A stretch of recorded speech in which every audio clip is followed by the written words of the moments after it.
Jadi baik, sebelumnya Bapak perkenalkan dulu. Di sini ada ibu-ibu ya. Ada Ibu Ika sama Bu Lala. Ini dari Direktorat Jenderal Pajak Jawa Barat wilayah 3, dan memang kebetulan sekolah kita terpilih satu-satunya di Jawa Barat sebagai sekolah yang untuk pendidikan kesadaran pajak ya. Jadi memang hari ini kita kedatangan Bu Lala sama Bu Ika sebagai proses evaluasi dan sit-in menunjukkan bahwa seberapa siap Sembako sebagai sekolah pilotingnya. Piloting itu jadi sekolah percontohannya, nanti kalau di sini berhasil baru ke sekolah-sekolah lain di Jawa Barat yang lain kayak gitu. Nah, untuk materinya sendiri sebetulnya tidak ada yang berubah, jadi kalian tenang aja. Bu Lala dan Bu Ika di sini hanya menyaksikan ini, jadi tidak perlu khawatir dan tidak perlu nervous. Oke, untuk kehadiran hari ini hadir semua. Siapa? Shirin. Oke, Shirin sakit. Baik, kita ini dulu ya.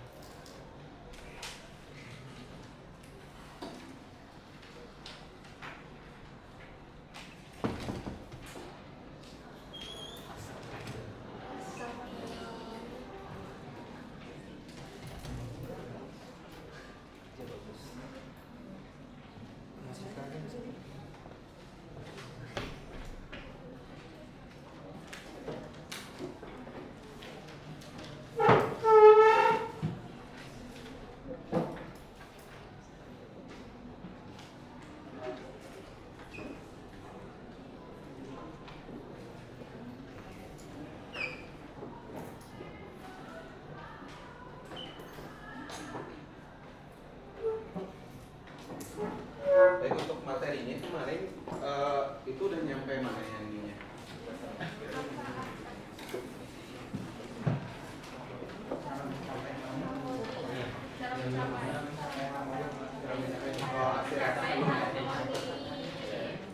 Aksi reaksinya belum tentunya. Oke, baik, kita sedikit agak diulas tambahan lagi.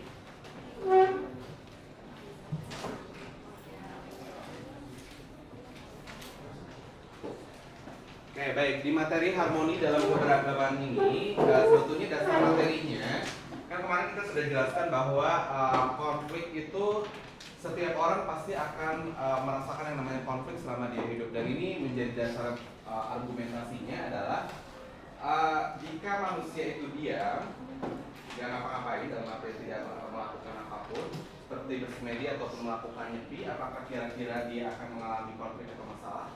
Tidak. Mengapa demikian? Oke, tidak ada interaksi, betul sekali. Termasuk dalam interaksi ini menandakan bahwa jika dalam fisika mungkin kita mengenal rumus energi itu pasti harus dilakukan oleh usaha, atau energi itu sama dengan usaha, dan itu dilakukan antara massa dan kecepatan juga. Nah, dalam rumus sosial juga sama, kita interaksi ini dikenal sebagai sebuah bentuk aksi. Aksi itu apa? Jadi dalam kehidupan manusia selalu ada kepentingan yang akan muncul. Nah, dalam setiap aksi manusia ketika dia memiliki tujuan untuk hidup, untuk bertahan hidup dan yang lain-lain, pasti dia memerlukan, dia pasti akan melakukan interaksi dengan orang lain, dan interaksi ini pasti akan menimbulkan apa? Reaksi.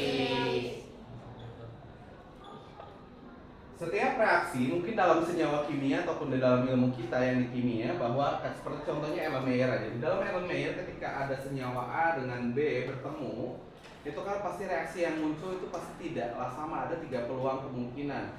Yang pertama itu mungkin terjadi reaksi yang ada itu mungkin setimbang atau kita kenal sebagai reaksi yang homogen. Tapi ada juga reaksi yang tidak homogen tapi tidak ada terjadi apapun gitu. Nah, ada juga reaksi yang timbul malah mengakibatkan ledakan contohnya. Nah, dalam hubungan masyarakat pun juga sama, ketika ada aksi satu dengan aksi yang lain bertemu dan menciptakan reaksi, itu mungkin ada 3 kemungkinan juga. Yang pertama bisa homogen atau dalam artian sosialnya harmonis. Ada juga yang ketika ketemu biasa aja tapi tidak bergesekan, tapi tidak terjadi simbiosis juga ada. Ada yang malah ketika ketemu malah akhirnya jadi berantem atau menimbulkan konflik yang besar. Nah, maka daripada itu, setiap kali di dalam masyarakat kan nggak mungkin kalau kita membiarkan konflik itu berlarut-larut, maka kita harus ada yang namanya proses homogenitas atau melakukan penghomogenan. Nah, biasanya kalau dalam larutan kita kenal sebagai larutan penyangga atau buffer. Dan di dalam negara buffer biasanya apa aja sih mau konflik masyarakatnya? Ada 3. 1 bisa berupa ideologi.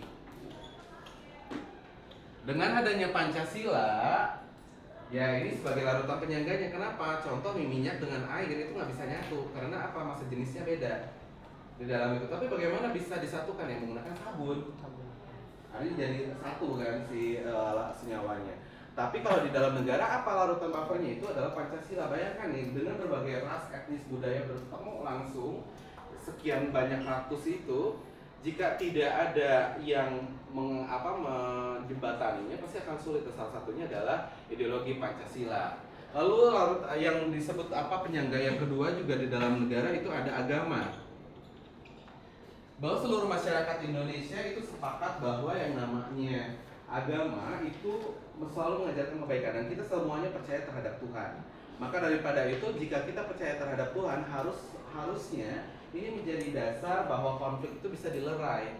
Karena tidak ada agama yang mengajarkan keburukan, tidak ada juga agama yang mengajarkan untuk saling memusuhi. Dan yang terakhir juga bisa dari segi aspek sosial.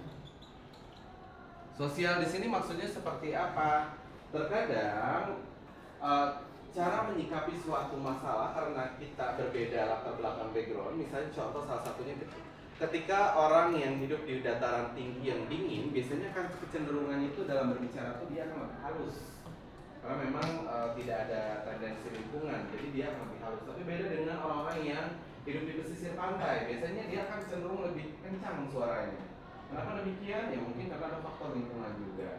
Nah, ketika bertemu apakah akan terjadi clash? Akan terjadi. Tapi asalkan ada saling memahami karena mungkin di lingkungan dingin, ya udah nggak usah marah-marah, kita bisa obrolin baik-baik, itu juga akan menjadi solusi. Nah, seperti itu. Nah, karena ujung-ujungnya nanti dari materi yang ini,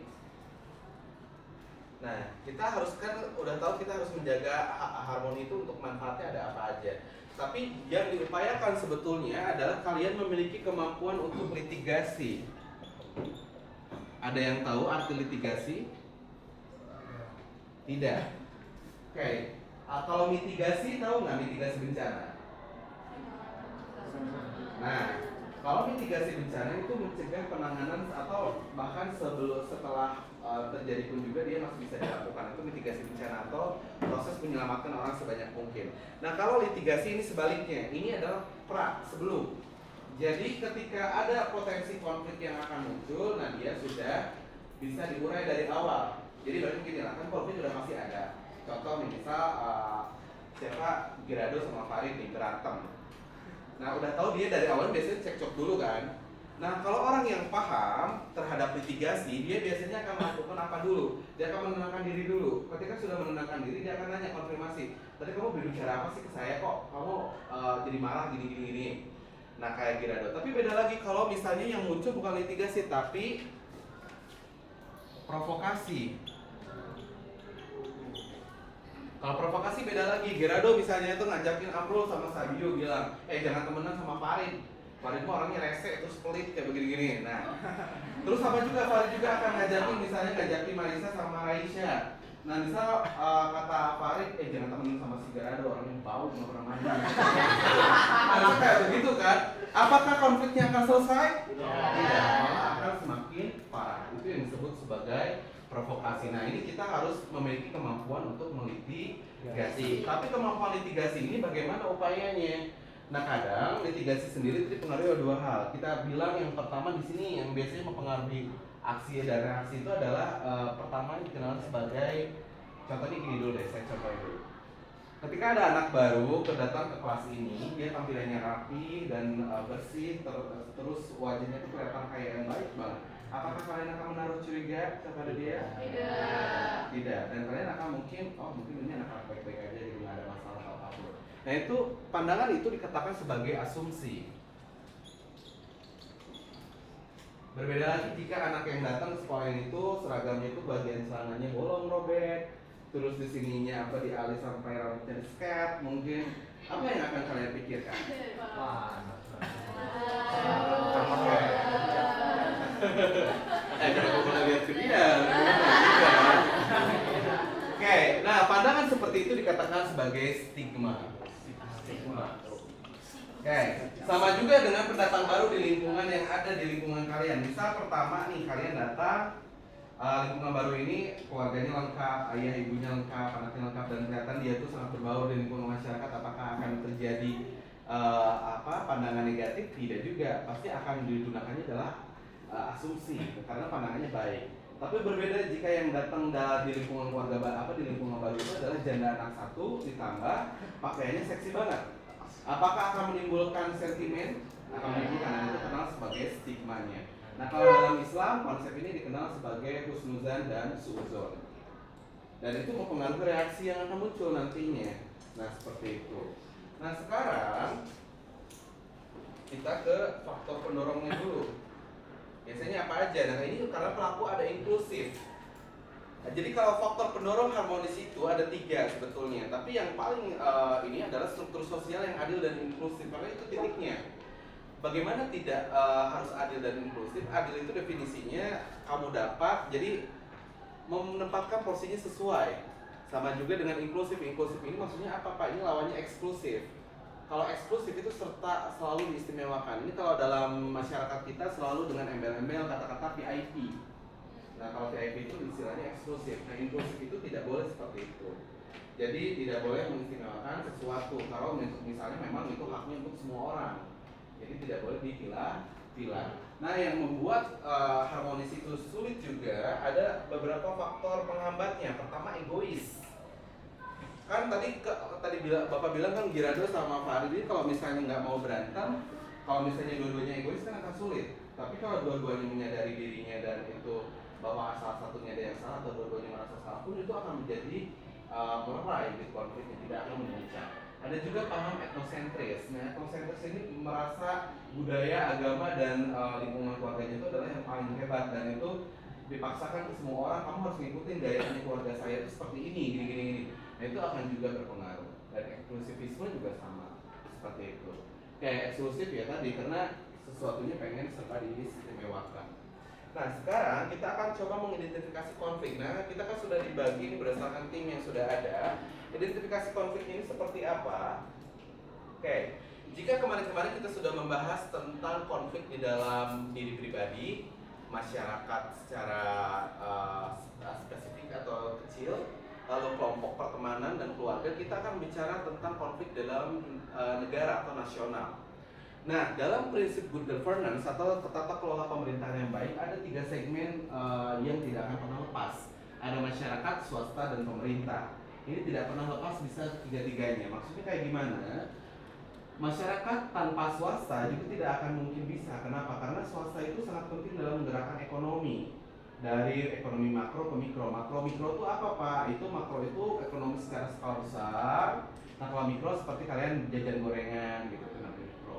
Nah, masyarakat juga pasti membutuhkan pemerintah untuk mengatur masyarakatnya. Sama juga, pemerintah punya program, kalau tidak ada masyarakat ya siapa yang menjalankan, itu tidak mungkin. Kalau tidak ada pelaku bisnis pun juga ke swasta gimana juga nggak akan mungkin juga bisa gitu. Nah, swasta butuh masyarakat ya pasti butuh, karena konsumen dan tenaga kerjanya ada di masyarakat. Apakah swasta juga butuh pemerintah? Sama juga butuh, karena untuk memberikan izin dan regulasi. Nah, namun biasanya yang suka menciptakan masalah, dan masalah itu biasanya akan muncul itu adalah di 2 segmen ini, masyarakat dan swasta. Akhirnya masalah muncul dan pemerintah di situ bekerja. Pemerintah ini memang kondisinya adalah sebagai pemberi solusi. Makanya jika ada statement dari pejabat publik yang bilang, ya kasih dong solusinya ke kita. Kita bayar pajak itu untuk mendapatkan solusi dari mereka, dan kita juga bayar membayar dan memberikan kewenangan kepada mereka dan kekuasaan untuk supaya ada solusi. Nah, biasanya solusi yang ditawarkan ada 2, kebijakan dan peraturan. Contoh kebijakannya, dulu pas COVID semua kalau kalian pengen kemana-mana harus scan peduli lindungi, dan itu harus sudah vaksin 2 kali. Nah, padahal di sini di peraturannya itu vaksin itu hanya disarankan, tidak diwajibkan. Tapi ketika apa-apa harus scan, akhirnya jadi terasa wajib. Nah, itu bentuk pendekatan secara halus. Nah, ketika kebijakan peraturan ini diterapkan ke dalam masyarakat, maka feedbacknya akan muncul, yakni adalah dukungan dan tuntutan. Jadi gini, kalau kalian nanti menjadi kepala keluarga, menjadi pemimpin negara atau pemimpin di perusahaan, itu jangan aneh jika kalian merasa ngambil keputusan nih, kok banyak yang ngeritik sih gini-gini. Kritik dan ngedukung itu selalu hal yang lumrah dan itu tidak apa-apa, karena hakikatnya manusia itu pasti akan ada yang dirugikan, ada yang diuntungkan. Hanya saja jika ingin menjadi pemimpin yang baik atau pemerintah yang baik ataupun stakeholder top level manajemen yang baik, itu bagaimana? Jika kritiknya lebih banyak, maka program kalian harus dievaluasi lagi. Tapi jika dukungannya lebih banyak dan kritiknya sedikit dan hanya dari segelintir orang, tidak apa-apa, lanjutkan saja. Terkadang memang mengambil keputusan itu tidak selalu menguntungkan semua pihak. Jadi itu harus diwajari saja. Nah, sekarang untuk mencoba, kita akan coba simulasi bagaimana penyelesaian kebijakan publik yang ada sekarang ini. Kan udah dibagi-bagi kelompoknya. Kita bagi sekarang ada tiga kubu. Nah, kubu yang tengah ini, yang dua ini adalah kubu masyarakat. Nah, fungsinya apa? Mereka akan memberikan asumsi dan stigma terhadap nosi yang muncul nanti.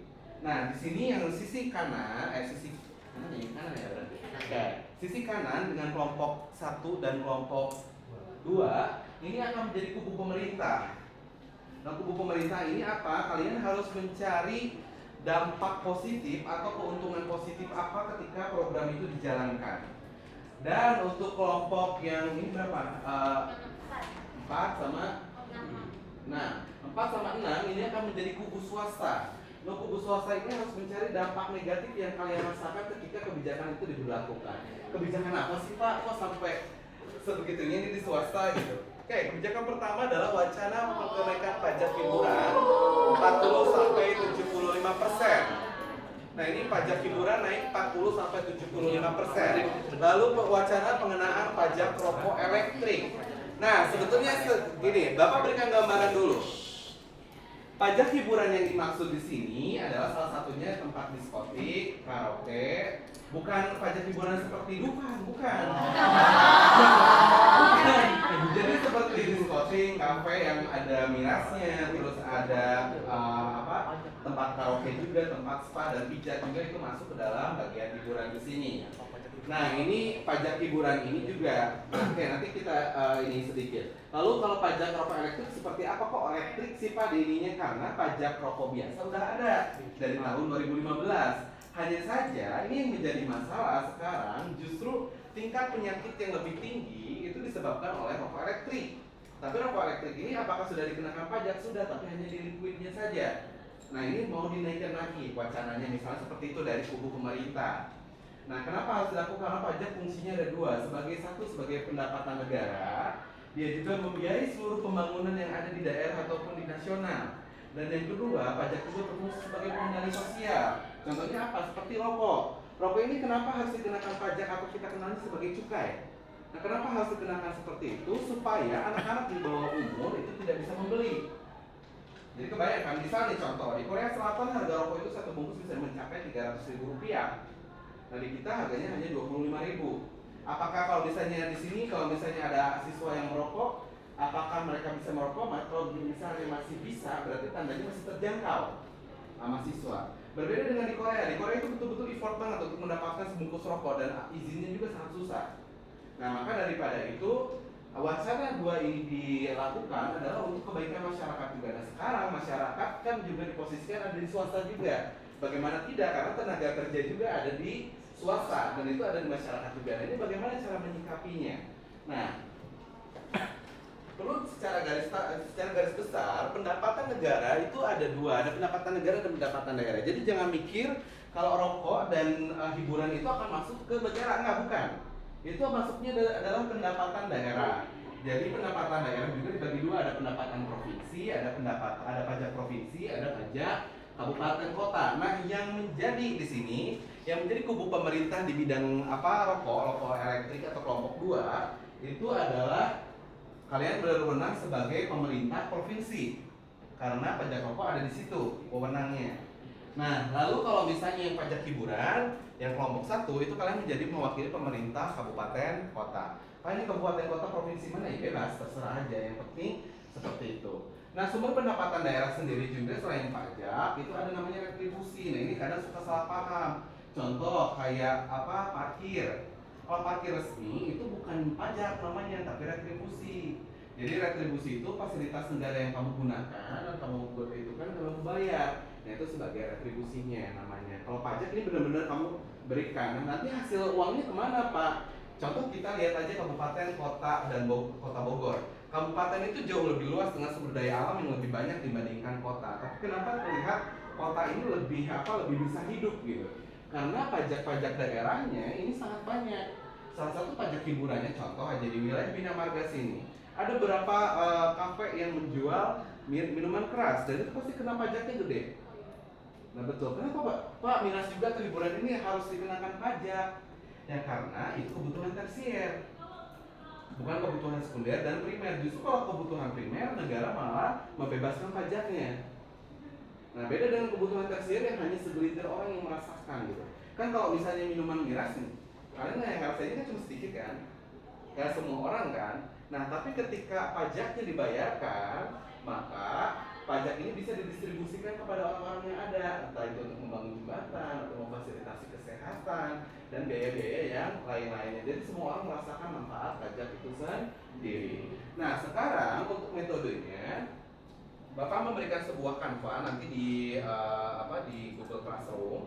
Nah di Canva ini Bapak minta kalian untuk menuliskan, nah ini misalnya pajak hiburan, asumsinya apa, stigmanya apa.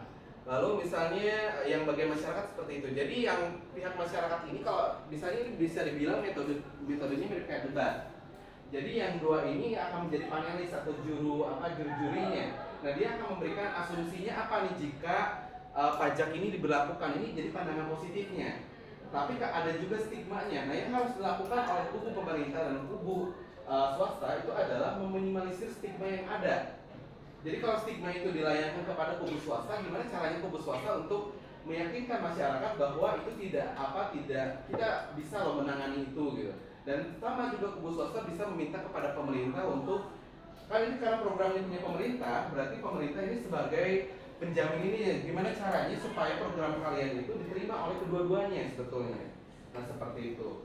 Nah nanti juga sama bagian kubu pemerintah dan kubu swasta juga ada slotnya di sini atau ada bagiannya. Kayak sama. Jadi bentuknya poin-poin aja. Jadi silahkan didiskusikan per tim. Pak ini yang menghandle-nya kayak gimana? Kelompok 1 itu ke bagian hiburan. Kelompok 2 ke bagian tim rokok elektrik. Itu tapi masih satu kubu pemerintah sama. Nah yang ini kelompok berapa ini? 3 itu ke bagian masyarakat untuk hiburan. Yang ini kelompok 5 ke bagian untuk rokok elektrik, masyarakat rokok elektrik. Kelompok 4 itu kebagian untuk hiburan dan kelompok 6 itu kebagian untuk rokok elektrik. Seperti itu. Oke, ini linknya Bapak kasihkan. Jadi juru tulisnya 2 orang aja, yang buka Canva hanya 2 orang, sisanya mencari referensi dan diskusikan.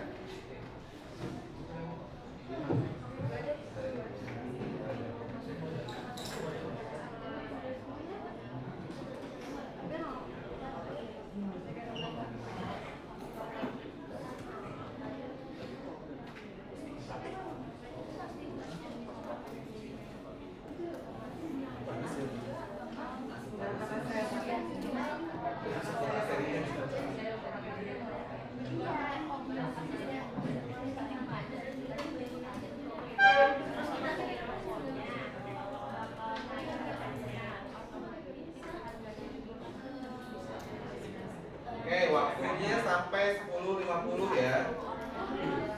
7 menit cukup, 1 orang cukup nyari satu-satu juga udah cukup.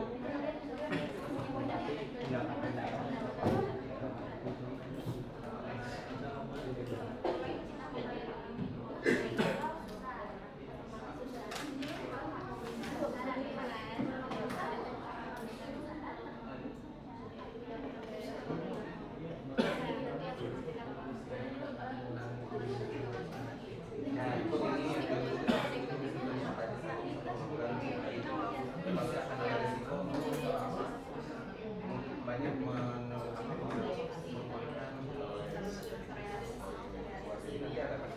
misalnya kalian program ini ya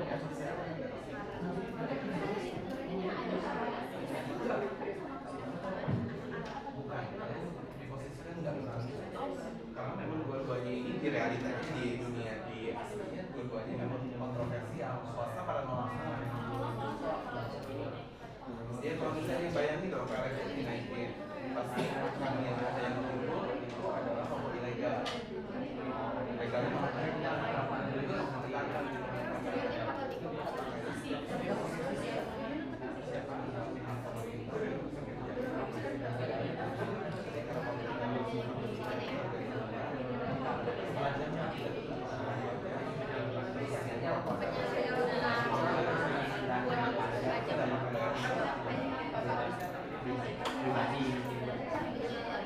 ya pendapat kalian kalau misalnya ini kalau asumsi stigma itu kalau menurut kalian asumsinya itu oh ini yang harusnya ini kayak banyak orang ada kalau yang ini misalnya untuk supaya asumsinya itu pendapatan daerah itu lebih meningkat jadi untuk orang iya kalau stigma itu dampak negatif buat kalian dampak negatif beberapa kali terus minat kita untuk mencari hiburan juga makin tinggi, tingkat stres juga makin tinggi gitu. Ya, bukan menengah ke bawah juga ya makin dapat tapi sedangkan hiburan itu adalah hak semua orang.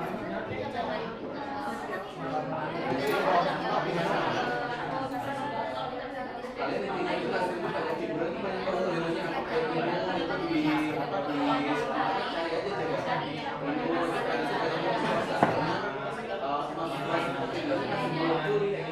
coba jadi kalau misalnya ini tapi sebenarnya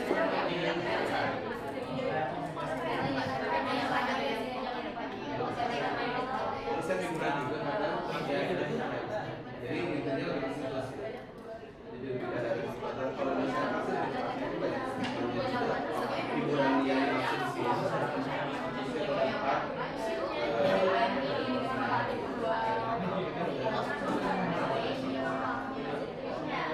jadi mungkin ini juga menjadi upaya untuk mengurangi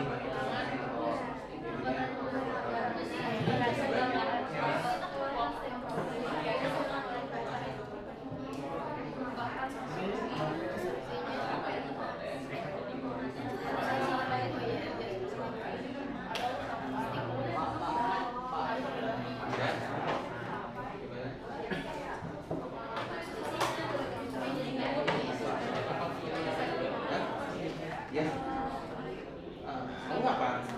Kamu masyarakat pemerintah ini di sini. Kamu pemerintah di sini sebagai pemerintah. Sebagai enggak, kalau kalian mah ini harus kenapa program ini kalian lakukan gitu. Dapat positifnya apa hiburan ini apa jadi biayanya banyak pembangunan jadi itu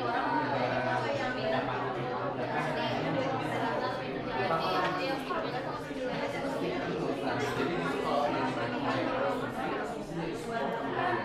stigmanya kalau misalnya mau bawa pemerintah kalian itu ternyata kamu bantu bahwa ini sudah sangat jadi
Baik,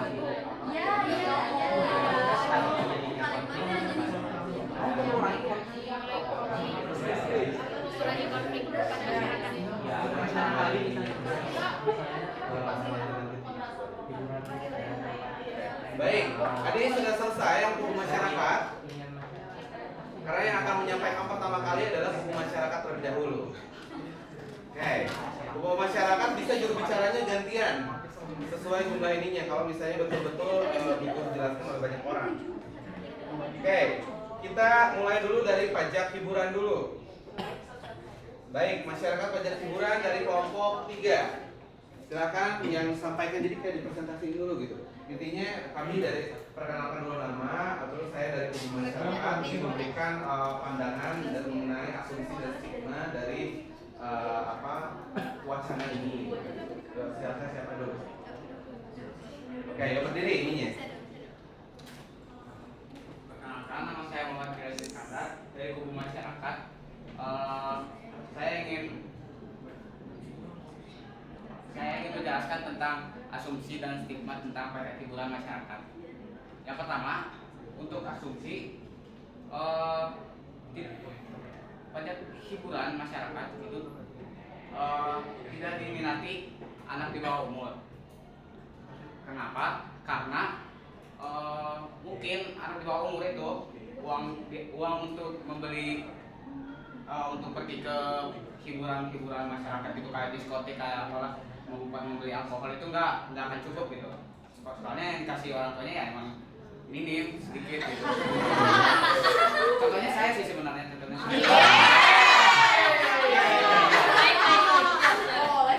Ya bayangin aja gitu, kalau nggak cukup gimana cara belinya gitu, masa nabung dulu 1 minggu gitu buat cuma beli alkohol gitu, makanya gimana cara makannya?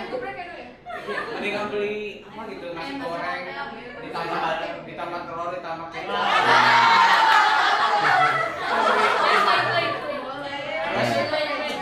Yang kedua, asumsi dari kubu masyarakat ini tentang pajak hiburan dapat digunakan untuk meningkatkan pendapatan.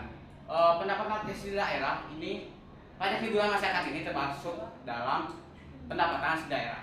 Kenapa? Karena jika pajak ditambahkan dari misalnya ditambahkan 10% aja gitu. Kalau setiap orang beli satu alkohol harganya 100.000, dari dinaiki 10% jadi kan 110.000. Itu 10.000-nya kan bisa jadi pendapatan daerah buat ningkatin aspek yang lain gitu, yang lebih bermanfaat daripada membuang-buang uang ke yang nggak jelas gitu. Soalnya aneh aja gitu, nggak jelas pokoknya. Terus yang ketiga itu udah kan belum? Oke. Yaudah, cukup sekian ya. Kemudian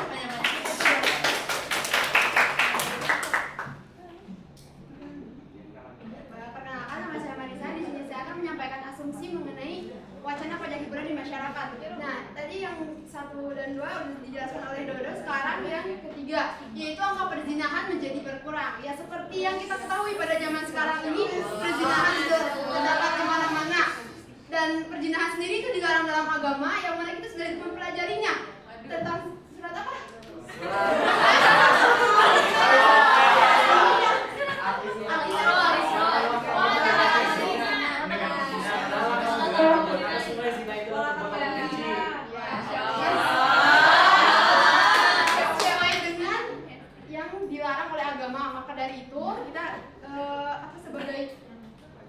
Masyarakat dan pelajar sendiri gitu, kita harus menjauhi perbuatan zina. Kemudian yang keempat itu menurunkan angka orang yang kecanduan alkohol dan zat adiktif. Nah, di hiburan sendiri kan terdapat kayak klub malam, terus karaoke, habis itu minuman alkohol begituan. Terus kan itu kan pasti bisa membuat kita, jadi kita itu kecanduan gitu dengan minum alkohol. Habis itu dengan kayak ke klub malam-malam gitu, terus ya ketemu orang-orang. Nah, itu dengan asumsi ini yang keempat ini, semoga adanya wacana pajak hiburan sendiri itu dapat menurunkan angka orang yang kecanduan alkohol dan zat adiktif.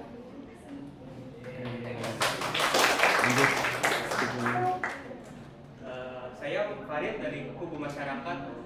stigma dari pajak hiburannya yang pertama itu adalah minat hiburan menjadi berkurang. Nah, jadi misalkan mau niatnya hiburan malah terpikir karena pajak yang tinggi. Jadi keinginan untuk hiburan di tempat seperti karaoke terus dan lain-lainnya itu jadi berkurang karena udah kepikiran untuk bayar pajak. Jadi untuk minat mengikuti ke hiburannya itu berkurang. Jadi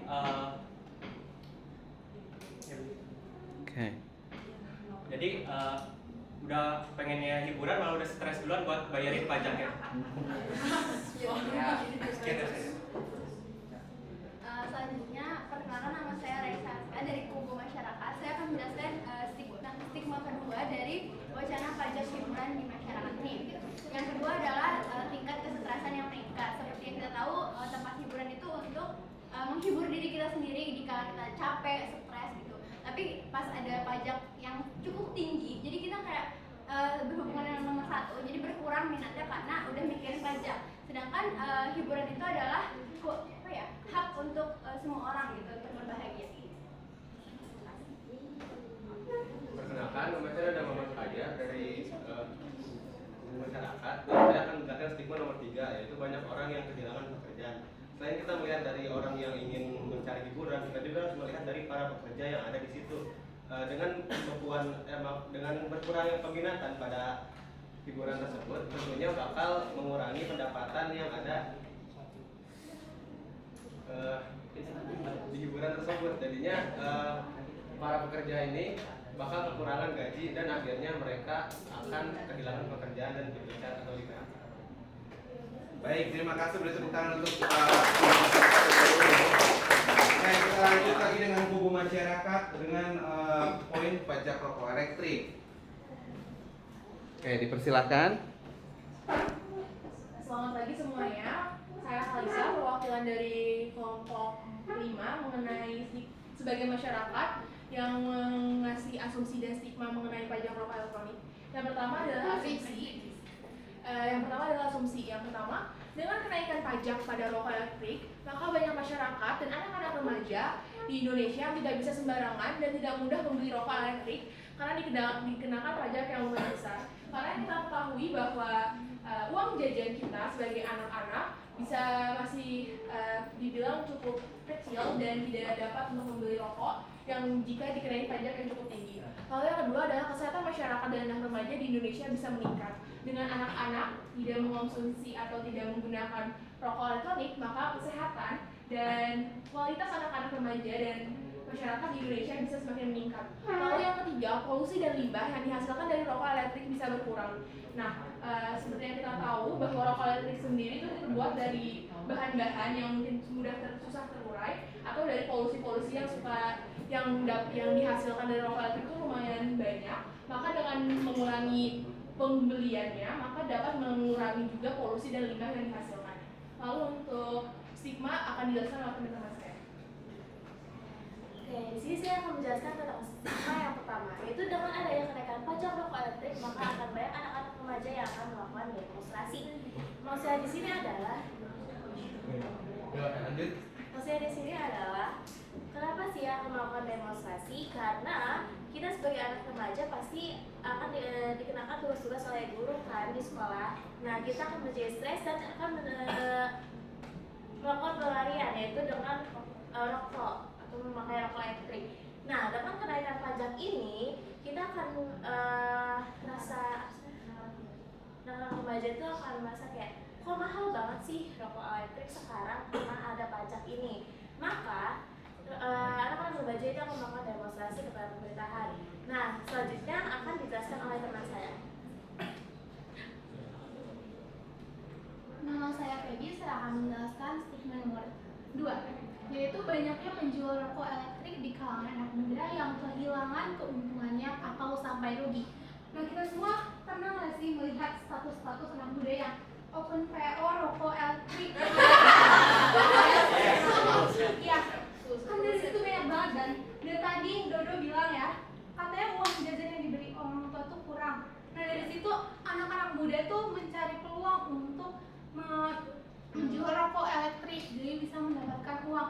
Kalau jika rokok elektrik lebih mahal lagi, bagaimana anak muda akan menjual? Dan itu akan kehilangan keuntungannya dan anak muda tidak dapat lagi mencari peluang atau mungkin bisa bekerja di kalangan anak muda ini. Sekian, Mas. Baik, selanjutnya akan dijelaskan oleh saya. Nama saya Pasha dari Kubu Masyarakat.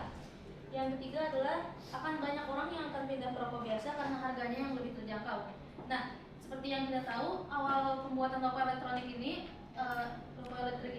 adalah sebagai pengganti rokok biasa yang dapat dibilang lebih merugikan masyarakat karena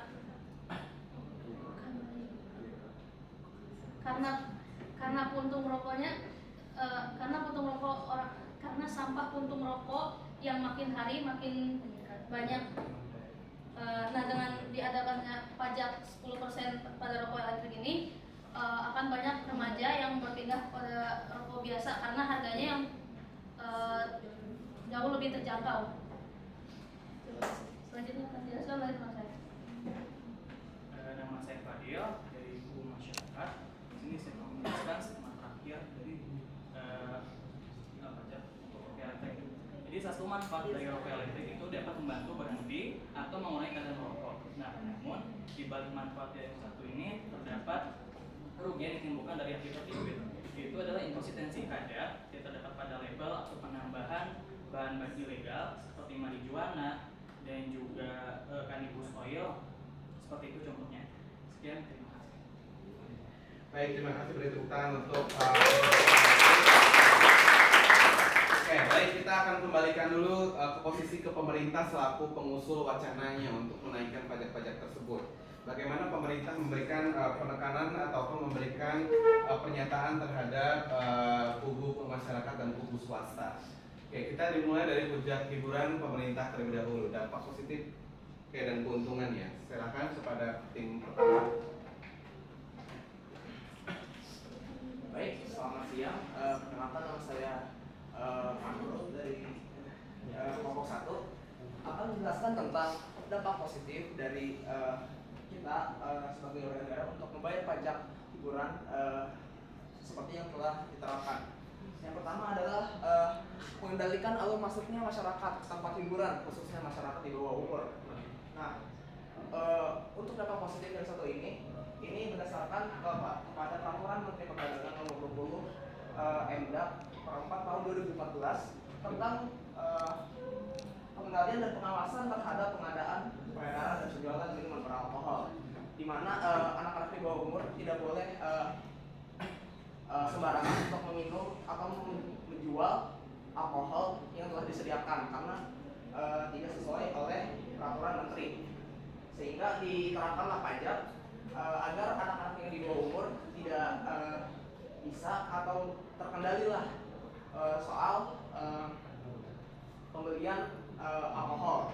Nah, yang kedua itu adalah membangun kesadaran akan taati peraturan. Nah, karena kita sebagai warga negara yang baik adalah warga negara yang taat membayar pajak. Nah, karena dari kita sendiri, jika kita membayar pajak, kita akan turut membangun daerah dan juga kehidupan yang kita jalani seperti infrastruktur dan lain-lain. Yang ketiga adalah soal keuntungannya adalah sumber dana pendapatan sosial.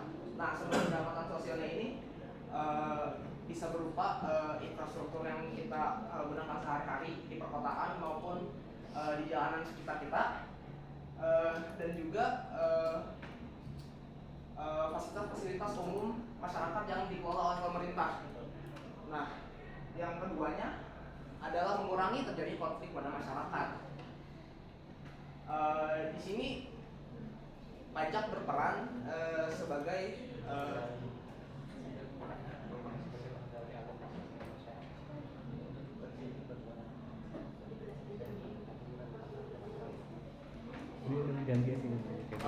kan pajak lanjut aja sama Sabio. Yang kedua ada dilanjutkan oleh Sabio. Dari yang tadi Amro telah jelaskan di bagian mengurangi terjadinya konflik pada masyarakat ini berkaitan dengan pengendalian alur masuknya masyarakat ke tempat distrik hiburan tersebut.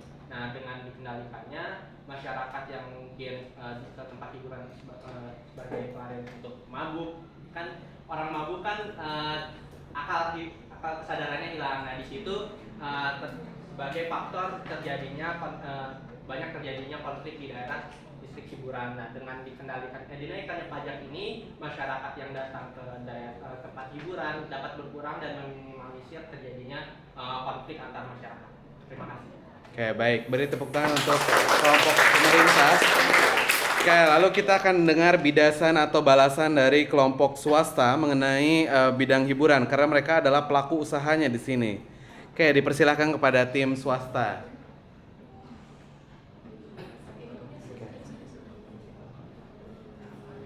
Baik, silakan. Halo, selamat pagi semuanya. Di sini saya Andriani, perwakilan dari kelompok 4 sebagai kelompok swasta. Di sini saya akan beri contoh saat di tempat seperti bar, jika pajak dinaikkan saat ekonomi belum pulih, apalagi saat COVID-19, misal saat COVID kemarin, masyarakat tentunya akan enggan untuk mengunjungi tempat-tempat hiburan seperti itu, apalagi dengan pajaknya dinaikkan, terus berpotensi menemui kerumunan di tempat hiburan seperti itu, pastinya akan menaikkan potensi terjadinya COVID. Jadi niatnya untuk mencari hiburan pastinya akan malah menjadi dampak ke masyarakatnya sendiri. Tetapi dengan kecilan pemasukan dan pajak yang tinggi ke perusahaan juga akan sulit untuk membayar pajak itu sendiri. Terima kasih. Selanjutnya menjelaskan dari teman saya. Nama saya Dina. Saya akan menjelaskan poin kedua dari isu wacana kenaikan pajak hiburan. Seperti tadi pihak masyarakat bilang bahwa akan banyak masyarakat yang kehilangan pekerjaan. Nah, ini tuh berbanding terbalik dengan target pemerintah. Padahal pemerintah itu targetnya adalah meningkatkan lapangan pekerjaan untuk masyarakat. Kalau pajaknya tinggi, maka perusahaan akan sulit untuk membayar pajak. Jadi pilihannya perusahaan itu adalah untuk biar bisa membayar pajak itu memotong pengeluaran gitu. Salah satunya mungkin mengurangi karyawan. Dengan begitu, maka lapangan pekerjaan akan semakin sedikit. Selanjutnya akan dijelaskan oleh Oke, saya Beril. Saya akan menjelaskan poin nomor 3. Kalau pajaknya mahal, maka harga yang ditawarkan pemilik bisnis juga akan mahal. Jadi akan mengurangi masyarakat untuk mau membeli mengunjungi tempatnya. Dan karena masyarakat tidak akan mengunjungi tempat hiburan, maka ekonomi itu tidak akan berjalan karena uangnya tidak berputar. Dan karena itu akan menyebabkan inflasi. Oke. Baik. Terima kasih, beri tepuk tangan untuk tim pelaku bisnis. Nah, karena ini kelompok yang bagian pajak hiburan ini sudah selesai, kita akan masuk ke tanding kedua. Nah, tanding kedua ini pemerintah harus memberikan argumen tambahan untuk meyakinkan pihak pelaku bisnis dan masyarakat bahwa tudingan-tudingan mereka bahwa akan kehilangan sumber pekerjaan dan yang lain-lain itu bisa ditanggulangi oleh pemerintah. Bagaimana caranya? Nah, sambil mempersiapkan tulisan ataupun argumen berikutnya, kita masuk dulu ke sesi pajak yang rokok elektrik. Nah, jadi kalian nyiapin dulu ininya argumen tambahan untuk itu, dan termasuk ini juga pihak yang kontra juga atau pelaku bisnis juga harus bisa menekan pemerintah bagaimana juga untuk hal-hal seperti itu gitu, jika ada potensi-potensi seperti itu. Dan kepada masyarakat juga yakinkan bahwa kayak tadi tudingan soal perzinahan yang kayak begitu-begitu tidak akan mungkin ada gitu, dan kami berani menjamin seperti apa gitu. Nah, seperti itu juga. Jadi nanti akhirnya endingnya dari pembelajaran ini adalah, karena gini, sekedar info saja ini supaya tidak salah, bahwa pajak yang dimaksud di sini itu tidak dibayarkan oleh perusahaan, tapi dibayarkannya oleh per individual. Jadi misalnya contoh kayak kamu beli makanan kayak beli McDonald atau membeli apa gitu yang itu ada PB 10%. Nah itu kan kamu yang bayar, bukan jadi perusahaan nanti hanya menyalurkan dan melaporkan. Nah seperti itu. Dan termasuk fun fact-nya nih bahwa sebetulnya dari walaupun itu pajaknya diambil dari untuk daerah, sebetulnya pengelolaannya tetap terpusat. Jadi di negara dulu, nanti dari negara baru didistribusikan. Nanti kan ada namanya dan di sini juga kalau kalian tahu kenapa mungkin program ini diadakan ya Bu sebagai bentuk kesadaran pajak, karena besaran anggaran negara kita ataupun daerah, kalau daerah itu beragam jenisnya, besarannya beragam. Tapi untuk negara ini hampir sebagian besar APBN kita ataupun itu bersumber dari pajak itu sekitar 82% ya Bu. Besar sekali, sedangkan negara-negara maju atau yang lain itu sudah mulai beralih ke pendapatan yang lain. Tapi negara kita masih berjuang dulu di pajak dulu karena memang potensinya masih besar. Nah maka daripada itu kita kayak diluruskan kembali, jadi mosinya seperti itu. Oke, arahnya ke situ. Jadi yang dibebankan adalah masyarakat. Jadi otomatis ini masyarakat harus menilai nanti. Kalian akan berpihak kepada pemerintah atau akan berpihak kepada pelaku bisnis. Oke, sekarang kita masuk ke yang pajak rokok elektrik. Dari kubu pemerintah terlebih dahulu yang akan menyampaikan alasannya kenapa wacana itu diperlukan. Oke, dipersilakan. Selamat siang semuanya, nama saya Ahmad Davi dari kelompok 2. Hari ini saya akan pada kesempatan kali ini saya akan menjelaskan keuntungan atau manfaat-manfaat yang diberikan oleh pemerintah dengan kenaikan persentase pajak yang akan kita terapkan. Meningkatkan pemasukan pajak provinsi karena hasil pajak didistribusikan ke pihak pajak provinsi. Dengan kenaikan persentase pajak tentunya kita akan mendapatkan pendapatan pajak yang jauh lebih tinggi dari sebelumnya, yang dimana akan dialokasikan ke pajak provinsi yang dimana bisa digunakan untuk membangun lapangan pekerjaan yang baru.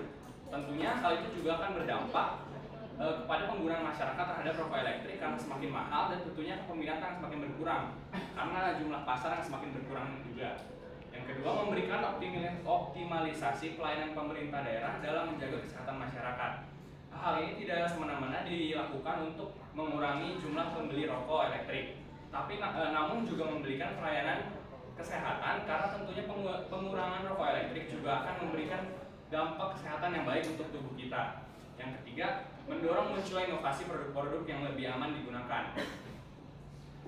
Saya akan memberikan bahasanya ibarat lah. Kalau misalnya ada perusahaan rokok elektrik yang terdesak karena kenaikan pajak ini, mau tidak mau apabila mereka yang tetap memaksakan perusahaan yang tetap hidup, tentunya mereka harus melakukan inovasi.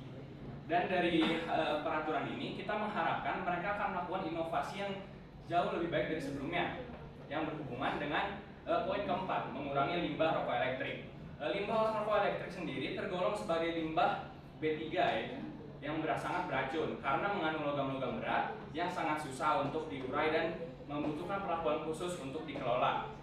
Dilansir oleh truthinfinite.com, pada tahun 2022 terdapat 9 juta ton sampah rokok elektrik yang masih susah untuk di recycle. Karena ya tadi yang saya jelaskan di poin sebelumnya merupakan limbah B3. Yang kelima, mengurangi polusi udara karena asap yang ditimbulkan tidak dapat langsung diurai oleh lingkungan. Tidak hanya susah diurai oleh lingkungan, pemakaian tidak bertanggung jawab seperti di ruangan terbuka, seperti di kafe-kafe, atau intinya tidak dilakukan di tempat-tempat khusus untuk merokok. Tentunya bisa menyebabkan dampak bagi orang lain karena pemakaian tidak bertanggung jawab. Oleh karena itu kami berusaha untuk mengurangi kemungkinan tersebut. Sekian dari kami, terima kasih. Baik, terima kasih. Beri tepuk tangan untuk kubu pemerintah. Oke, mari kita dengarkan bidasan ataupun perlawanan dari kubu swasta selaku pelaku bisnis di bidang rokok elektrik.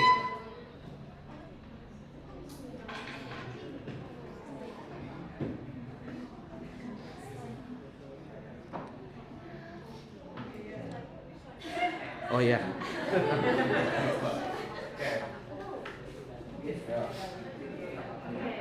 Baik, perkenalkan nama saya Gea dan saya dari kubu swasta. Di sini saya akan menjelaskan sebagai swasta dan saya akan memberikan beberapa statement yang sudah dikatakan di depan. Jadi yang pertama itu, apabila pajak rokok elektrik dinaikkan akan berdampak pada pendapatan perusahaan swasta. Mengapa demikian? Karena Oke.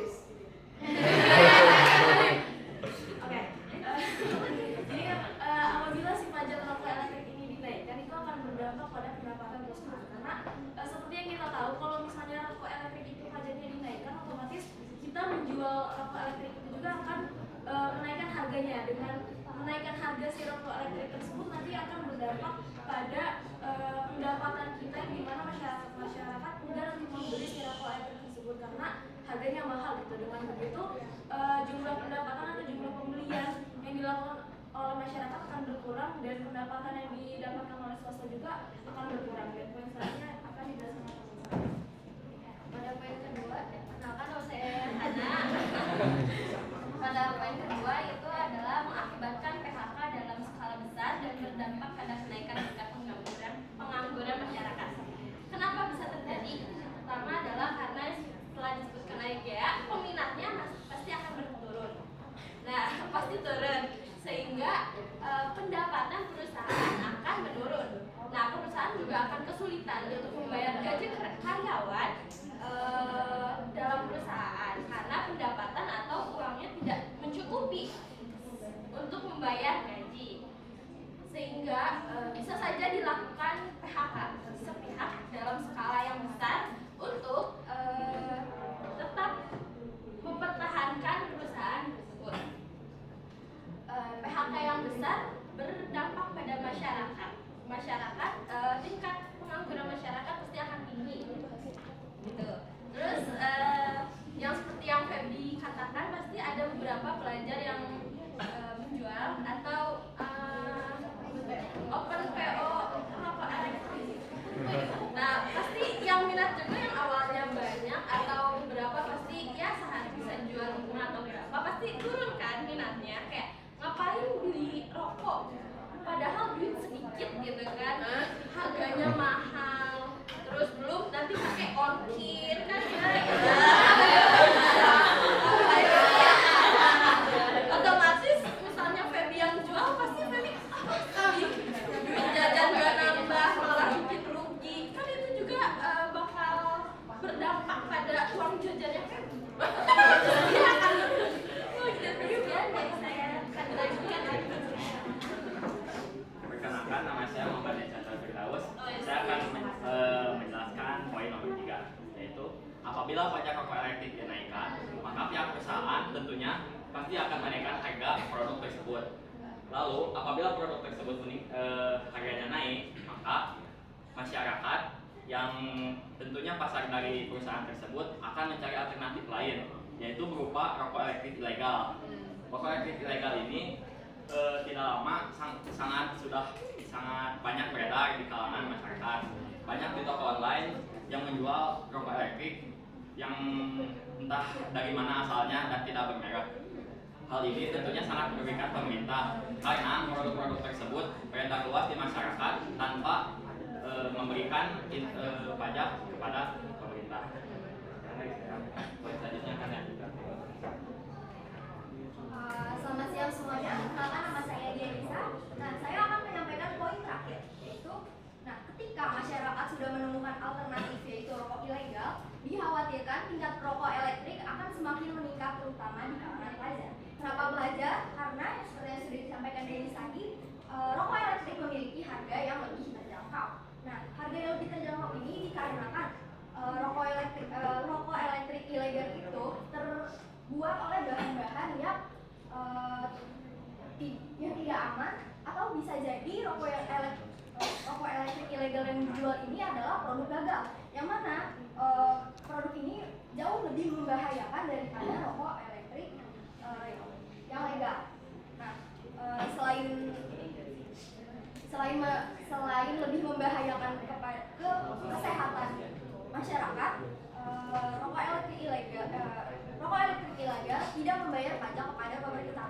Maka peningkatan pajak rokok elektrik bukanlah suatu alternatif, bukan suatu solusi untuk meningkatkan pajak, melainkan merugikan dan menimbulkan masalah baru. Sekian, terima kasih.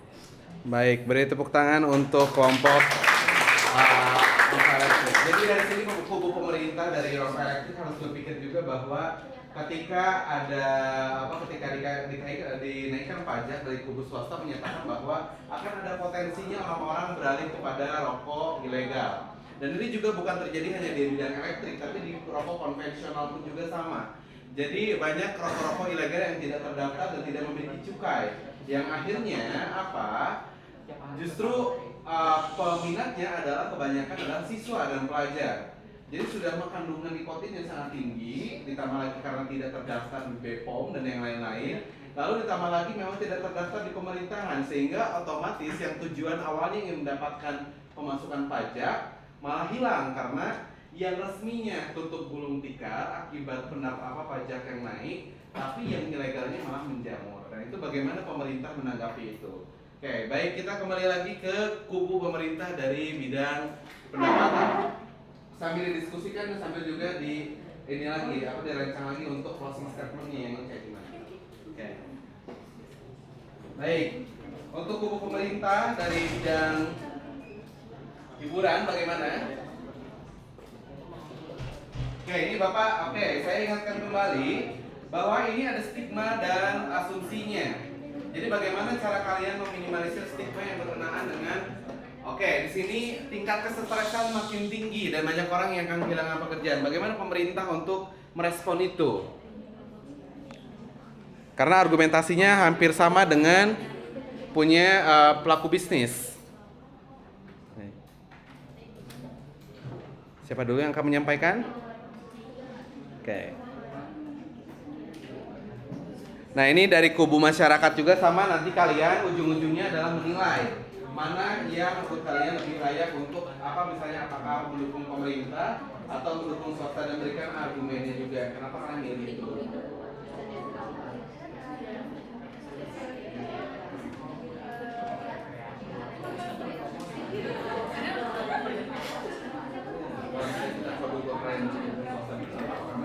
Resiko dari pajak kita juga ke masyarakat kan tadi argumen dasarnya adalah yang tetap bayar pajaknya itu kalian, bukan mereka. Apa? Pajak yang diturunin juga ada banyak gitu ya Bu. Ibu ya, untuk pajak itu banyak yang diturunkan ya Bu, jadi tidak hanya beberapa. Jadi Ibu menyebutnya dari bidang pajak itu disebutnya insentif kan? Jadi pajak itu seperti pada saat COVID-19 sudah pada divaksin semua? Sudah. Bayar nggak? Tidak. Siapa bayar? Pemerintah. Yang bayar pemerintah. Jadi peran pajak itu tadi ya, kok memang ini kasus ya, ini kan negara sedang ada dalam bahaya besar, pandemi, ya kan? Pandemi yang kita saksikan sendiri jumlah kasualtis meninggal dunianya kan tinggi, apalagi saat sedang virusnya itu delta itu tadi kan, yang delta itu kan luar biasa, sampai di rumah sakit saja antri untuk bisa keluar dari rumah sakit karena memang prosedur pemakamannya pada saat itu memang butuh kehati-hatian ya, karena ada kekhawatiran masih tingkat penularannya mudah. Nah itu jadi memang pemerintah di situ datang hadir ya, dengan kemudian menggratiskan vaksin karena yang namanya sakit itu, virus itu kan nggak lihat ini orang punya uang, ini orang nggak punya uang kan begitu ya, jadi bisa datang kepada siapa saja, sehingga akhirnya even bahkan perawatan ya, jika sampai dirawat di rumah sakit itu dibebaskan dari biaya, itu juga yang menanggung kembali lagi pemerintah. Dan lewat apa? Lewat sebetulnya namanya APBN ya. Pemerintah itu kan punya kayak kalian ini punya dompet ya. Pemerintah itu punya dompet yang namanya anggaran pendapatan belanja negara. Anggaran pendapatan berarti tempat kita menerima pendapatan ya, anggaran pendapatan ya. Nah kemudian juga dari dompet itu kemudian kita gunakan juga buat duit itu kan nggak kita simpan aja di dompet kan, kan kita belanjakan kan. Nah itu namanya anggaran pendapatan dan belanja.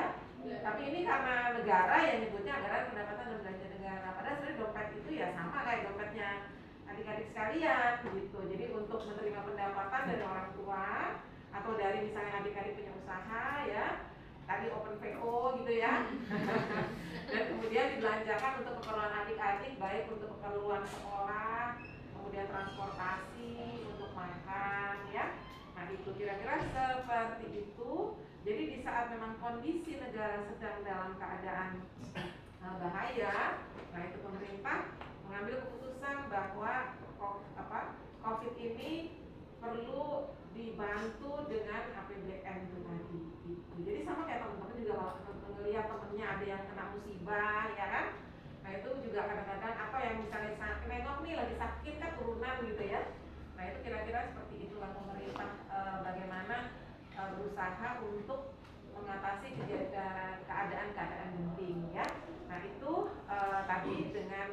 anggaran pendapatan dan belanja negara. Nah, itu tadi kan kalau adik-adik dapat anggarannya itu pendapatannya dari orang tua, bisa dari beasiswa mungkin ya, kalau yang dapat beasiswa.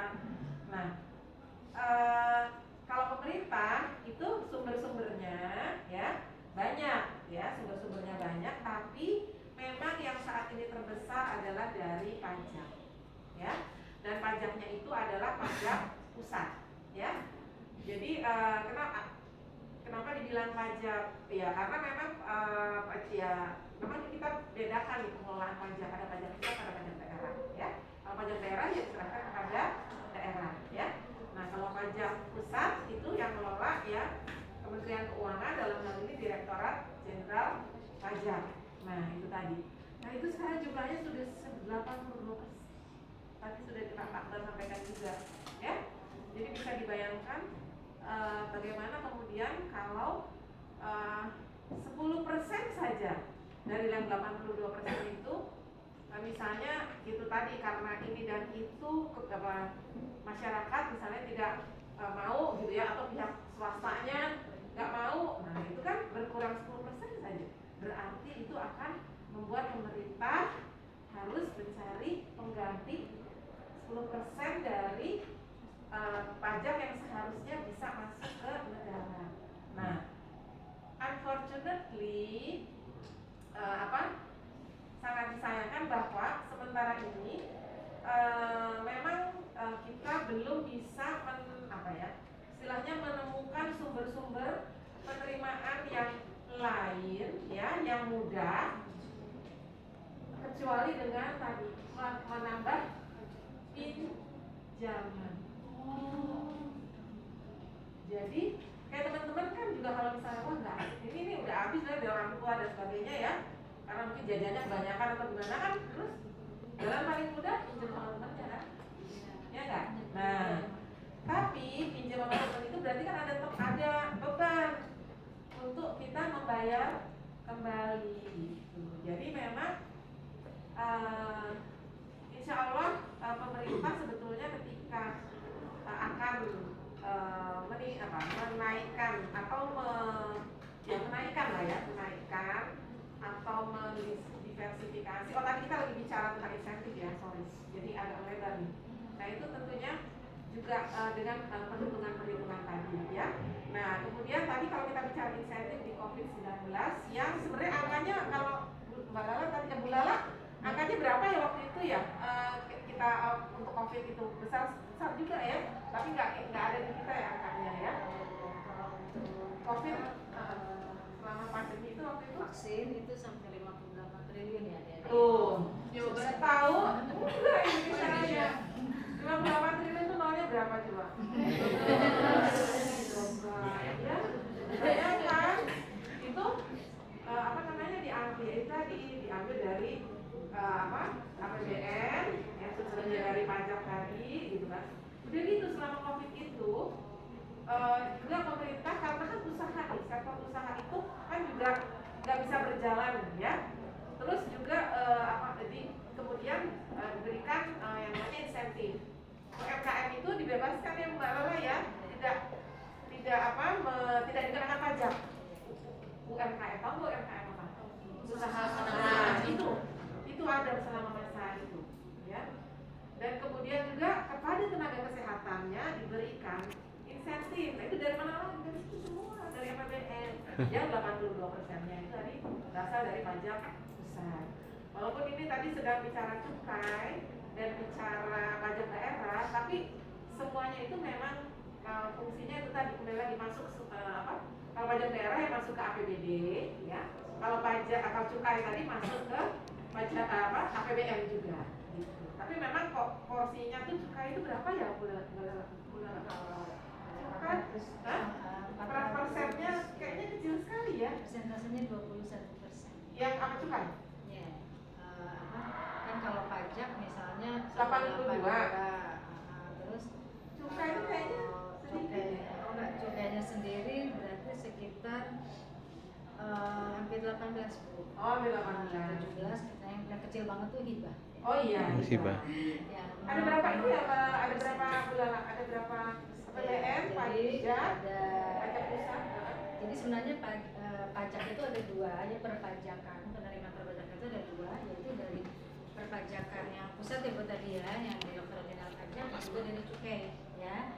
Jadi cukai juga sebenarnya pajak juga namanya, cuman dibedakan dalam hal penarikannya ya, dalam hal pengumpulan pajaknya. Jadi ada cukai dan ada pajak Direktorat Jenderal Pajak ya, PPH, PPN seperti itu.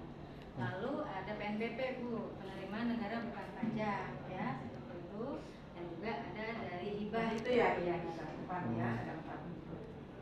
Oke. Yang paling besar itu tadi 82%. Dari Ternyata 17-an ya, di angka 17-an. Nah, sisanya itu hibah dan PNBP, penerimaan negara pajak. baik Ibu. Ya seperti itu. Jadi ada insentif ya namanya itu tuh. Jadi bukan dikurangi Ibu, namanya diberikan insentif gitu. Oke. Baik, kita kembali lagi ke kubu pemerintah sekarang. Oke, kubu pemerintah bagaimana? Nggak apa-apa seininya aja, seargumennya aja.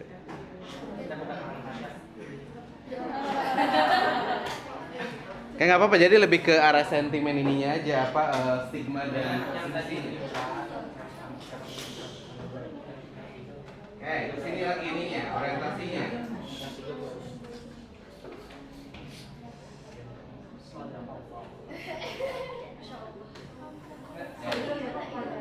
apa-apa. Ya, lanjut.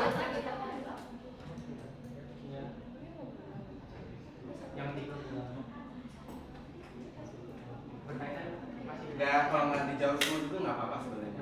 Tapi nanti kembali lagi ke masyarakatnya. Oke, yuk. Ya. Ya. Oke, baik. Nggak ada salah.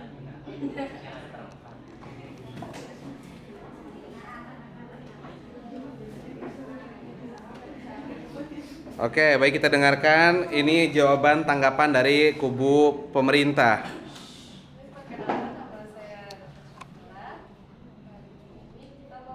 Tentang tingkat kesentrasan yang meningkat untuk masyarakat.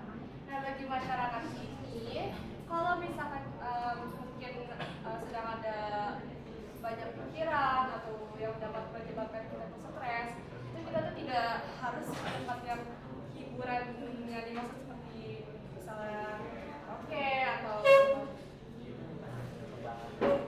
ke bar gitu kan, tidak harus ke sana ya. Jadi kita juga bisa lebih baik pergi ke tempat rekreasi yang untuk menghibur diri. Jadi tidak harus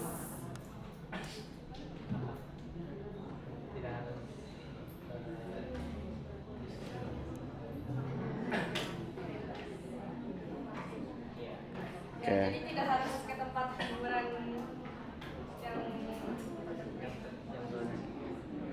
Oke. Udah lagi. Yuk.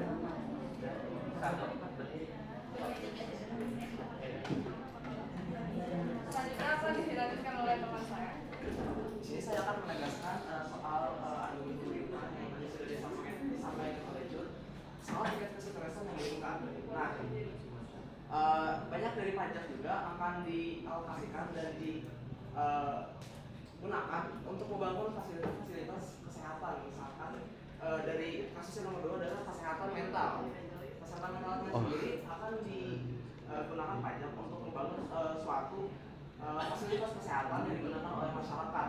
Nah, fasilitas itu pun fasilitas kesehatan tersebut juga adalah berasal dari pajak yang dibayarkan oleh pemerintah, sehingga membangun kesadaran sebagai kita masyarakat untuk bayar pajak. Terima kasih.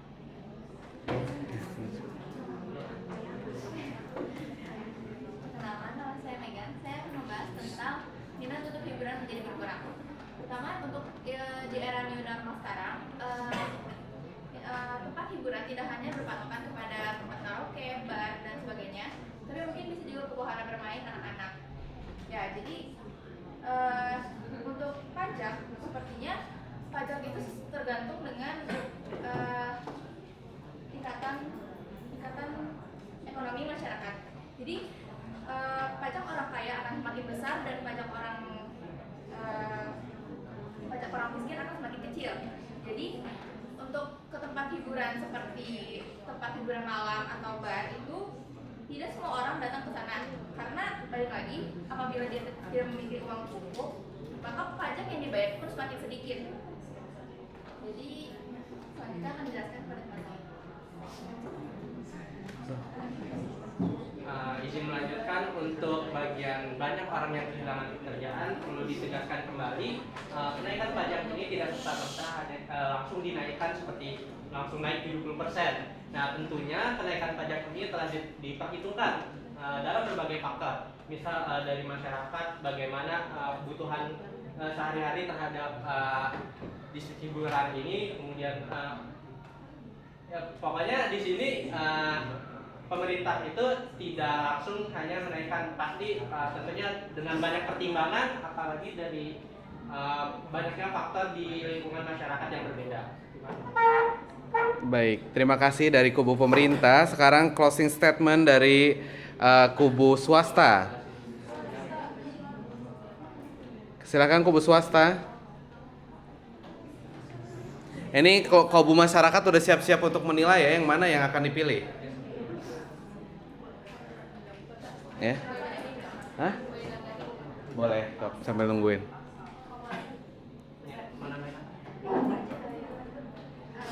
Izin menambahkan, saya Nesa Nusyifa, yang bagian kehilangan pekerjaan dalam perusahaan. Kita juga tahu sebelum kita melakukan pekerjaan di perusahaan tersebut, kita terdapat perjanjian yang dimana akan ditandatangani oleh kita dan perusahaan tersebut. Nah, di situ kita juga tahu kalau misalnya perusahaan kalau misalnya mecat kita akan ada sanksinya.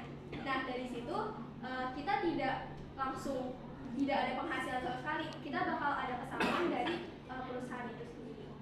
Terima kasih. Oke, baik, terima kasih. Oke, dari kubu masyarakat, kubu swasta. Oke.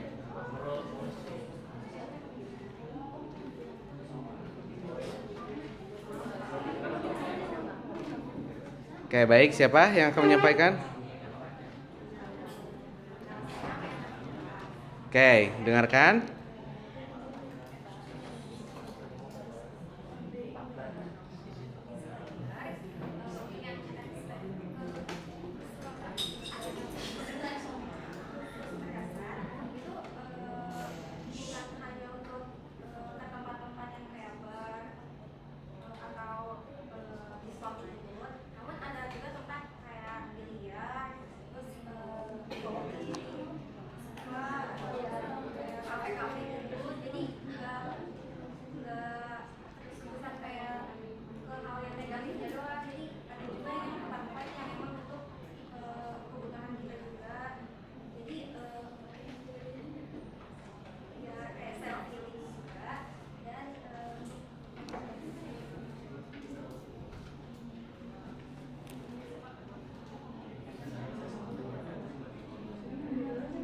Oke, lalu bagaimana tanggapan soal tentang perzinahan di lingkungan hiburan?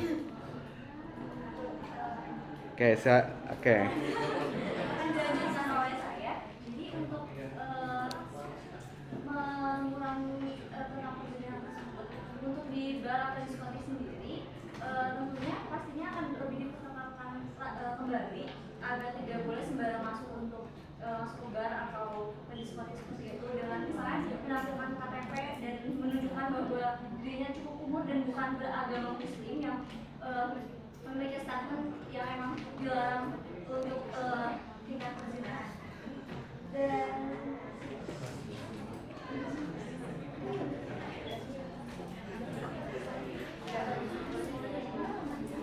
Oke, sudah? misalnya tetap ada muslim yang emang tetap bersikukuh untuk masuk bar atau diskotik tersebut akan bar atau diskotik tersebutnya untuk memulangkan si pelanggan tersebut. Oke, jadi closing statement dari bidang swasta ke pemerintah, apakah setuju dengan kenaikan pajak hiburannya?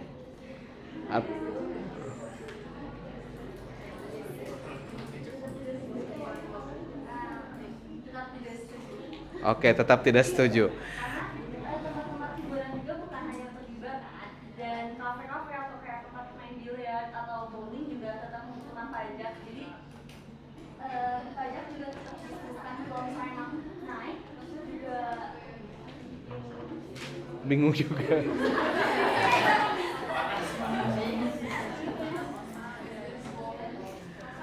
Oke, baik. Intinya masih ada ketidaksetujuan, tapi tidak masalah karena sudah diutarakan tadi intinya ke arah situ. Oke, baik, kita dengar dari kubu masyarakat akan memilih yang mana untuk mosi yang ini. Yang ini aja. Oke. Boleh, jadi pertimbangannya tapi nanti di ujungnya milih yang mana intinya kayak gitu. Oke.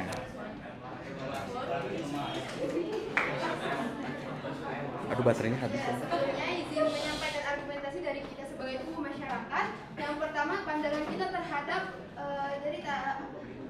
dari pemerintah. Nah, yang pertama tadi dikatakan bahwa tidak harus ke tempat liburan, tetapi kita bisa ke tempat rekreasi. Nah, kan walaupun nggak ke tempat kayak bar, terus tempat klub begituan, tapi kan kalau ke tempat rekreasi juga kayak Dufan itu kan mahal juga tuh. Nah, itu gimana cara ngadepin pemerintah?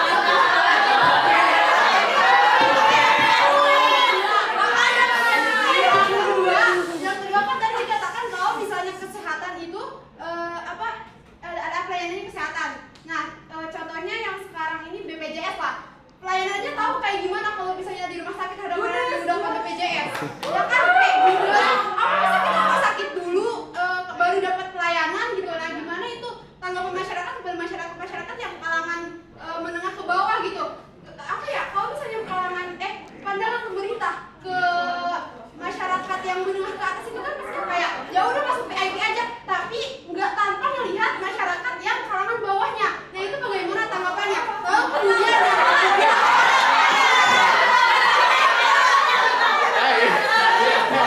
dikatakan pajak orang kaya itu lebih besar dibandingkan yang pajak yang kalangan bawah gitu kan. Contohnya sendiri itu yang kemarin yang kasus yang pajak yang 14 10 itu namanya